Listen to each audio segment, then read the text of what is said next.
everybody, Tim Schneider with Aegis Learning, and welcome to Leading Edge and our first installment of the 5 keys. Today is devoted to our communication tone.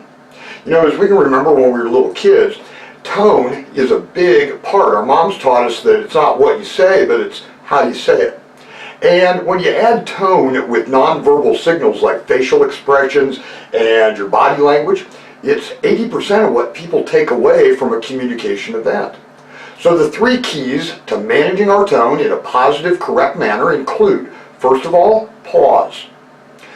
Don't be a reactor, become a deliberate responder.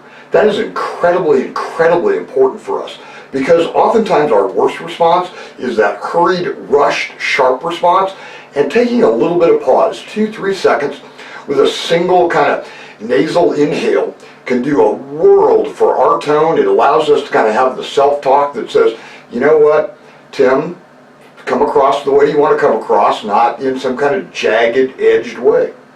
Second key to managing our tone is get some feedback. Tone is one of those areas that's an incredibly common blind spot for most folks. So from a trusted source, a trusted peer, maybe a family member, ask them how you sound. If you've ever listened to the sound of your own voice recorded, you understand exactly this phenomenon. You listen to it, and some folks tell me they cringe. I know I do. And that's the feedback you need to not come across too harsh, not too flattened, but you need that feedback in order to manage it. Third and final piece to managing your tone is to understand your emotional composition when you're communicating. Make sure you're in a nice, calm, level area, because if you're emotionally hypercharged, if you're angry, upset, disappointed, all of that is going to come out in your tone.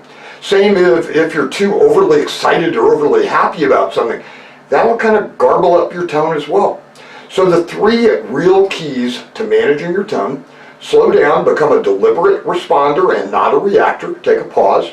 2, get some feedback about your tone and how you actually come across and sound.